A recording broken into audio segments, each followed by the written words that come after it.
Ever notice your faucets banging, your toilet running for no reason, or a pinhole leak showing up out of nowhere?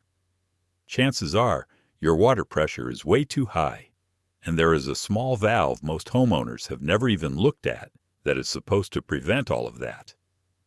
After over 25 years of fixing plumbing problems, I can tell you that a failing pressure-reducing valve is one of the most common and most ignored issues in residential plumbing.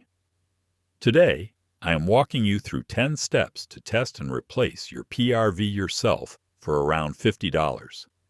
And stick around for number 9, where I show you the installation trick that prevents leaks from day one, plus a bonus tip at the end that most pros will not tell you.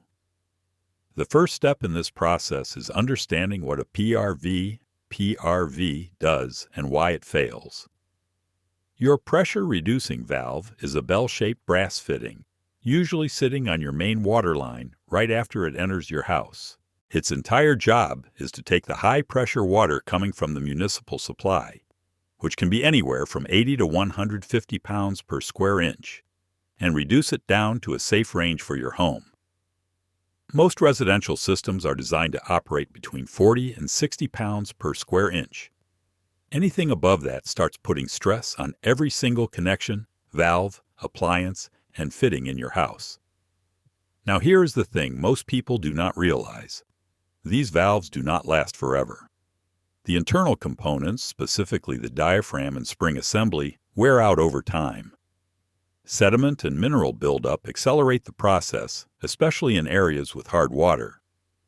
Most PRVs have a lifespan of about 7 to 12 years. Yet I have walked into homes where the original valve has been sitting there for 25 or 30 years, slowly failing without anyone knowing. When they fail, they typically fail open, meaning they stop reducing pressure altogether, and your entire system gets hit with full municipal pressure. That is when things start breaking. The second step is recognizing the warning signs of high water pressure. Your house actually gives you plenty of clues before things get serious. The most obvious sign is water hammer, that loud banging or thudding sound in your pipes when you shut off a faucet or when your washing machine valve closes. That is a pressure shock wave moving through your system. You might also notice your faucet aerators spitting or spraying unevenly, toilets running intermittently, or even phantom flushing, or your hot water relief valve on your water heater dripping. Pinhole leaks in copper pipes, especially at joints and elbows, are another telltale sign. If your washing machine hoses are bulging or you are going through faucet cartridges faster than you should, high pressure is very likely the culprit. One thing I always tell homeowners is this: high water pressure does not announce itself with a single dramatic failure. It chips away at your system quietly over months and years until something gives. The sooner you catch it, the less damage you will deal with. The third step is testing your water pressure with a gauge. This is the single most important diagnostic step, and the good news is it costs about $8 to $12 and takes roughly 2 minutes. You want a standard threaded pressure gauge that screws onto any standard hose bib, which is just your outdoor spigot or a laundry faucet. Make sure no water's running anywhere in the house. No dishwasher, no washing machine, no sprinklers, nobody taking a shower. Screw the gauge onto the hose bib, open the valve all the way, and read the gauge.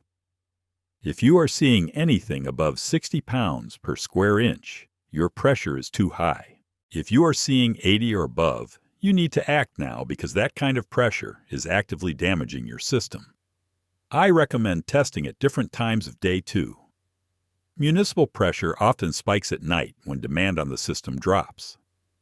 A reading at 2 in the afternoon might look fine, but a reading at 11 at night might tell a completely different story. Write down your readings. You will need a baseline to compare after the replacement. Now, if this kind of practical plumbing knowledge is something you want more of, I have written a guide called 50 Easy Plumbing Fixes that will save you $10,000. It is packed with repairs you can do yourself this weekend without calling a plumber. Scan the QR code right now or check the first link below. All right, let us continue. The fourth step is locating your pressure-reducing valve. If you have never looked for yours, do not worry. Most homeowners have not. Start at your main water shutoff valve, which is usually in the basement, crawl space, utility room, or garage, depending on your region and home design. Follow the main water line from where it enters the house. Your PRV will typically be within a few feet of the main shutoff, sitting in line on the pipe. It looks like a brass bell or dome shape, usually about 3 to 4 inches wide, with a bolt or screw on top. Some have a visible adjustment nut on the top as well. In warmer climates like the Southwest, your PRV might actually be outside, near the meter or in a ground box. If your home was built before the 1980s, there is a chance you might not have one at all, especially if you are on a well system rather than municipal water. Well systems use a different kind of pressure regulation at the pressure tank. If you are on city water and cannot find a PRV anywhere, that is actually a problem worth addressing, because it means nothing is controlling the pressure entering your home. The fifth step is deciding between adjusting and replacing. This is an important decision point that can save you time and money. If your PRV is less than 7 years old and your pressure readings are only slightly elevated, say 65 to 75 pounds per square inch, you might be able to fix it with a simple adjustment. On the top of most PRVs, there is a bolt or screw with a locking nut. Loosening the locking nut and turning the bolt clockwise typically increases pressure, while counterclockwise decreases it. Make small adjustments, about a quarter turn at a time, then recheck with your gauge. However, if your valve is more than 10 years old, if adjusting it does not change the pressure reading at all, or if you can see visible corrosion, mineral buildup, or any sign of leaking from the valve body, it is time for a full replacement. Trying to nurse an old failing PRV back to life is a losing game. The internals are worn and will only continue to degrade. At around $30 to $50 for a quality replacement valve, it is one of the best investments you can make in your plumbing system. The sixth step is gathering the right tools and parts. Preparation makes this job go smoothly and keeps you from making that frustrating mid-project trip to the hardware store. For the replacement valve itself, I recommend the Watts LF25AUB-Z3, LF25IUB-Z3 for most residential applications. It is a reliable, code-compliant, lead-free valve that fits standard 3/4 inch supply lines, which is what most homes have. Confirm your pipe size before buying. You will also need 2 pipe wrenches or large adjustable wrenches, Teflon tape, pipe dope, which is also called pipe joint compound, a bucket, some old towels, and penetrating oil like PB Blaster if your existing valve has been in place for years. If your supply line connections use compression fittings, pick up new ferrules, and compression nuts as a backup. Reusing old ferrules is one of the most common causes of leaks after a PRV swap. Have everything laid out and within reach before you start turning off water. The seventh step is shutting off water and relieving system pressure. This sounds basic, but doing it wrong can make a real mess. Start by locating your main water shutoff valve. Close it completely by turning it clockwise until it stops. If you have a ball valve with a lever handle, turn it so the handle is perpendicular to the pipe. Once the main is off, open the lowest faucet in your house and the highest faucet in your house. This allows air into the system and drains residual water and pressure from the pipes. Let them run until the flow stops completely. Then go to the hose bib nearest to your PRV and open it with a bucket underneath to catch any remaining water. You want as much water out of that section of pipe as possible before you start wrenching on things. I cannot stress this enough. Even with the main off, there will still be water sitting in the pipes between the shutoff and the PRV. Have towels down. Have the bucket ready. A little preparation here saves you from a wet mess. The 8th step is removing the old pressure-reducing valve.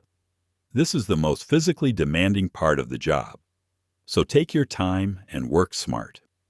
Place one wrench on the valve body to hold it steady and the other wrench on the connecting nut. You are going to counter torque, meaning you push the wrenches in opposite directions. This keeps you from putting rotational stress on the supply pipe, which could crack a fitting or damage a solder joint farther down the line.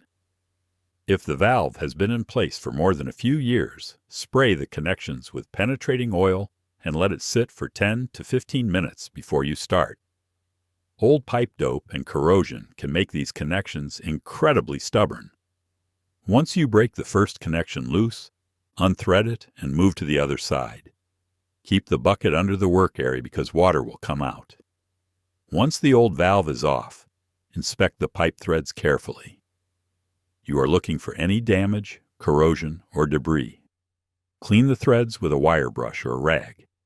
If the threads are badly corroded or damaged, you may need to cut the pipe and install new adapters, which adds a step but is absolutely necessary for a leak-free connection.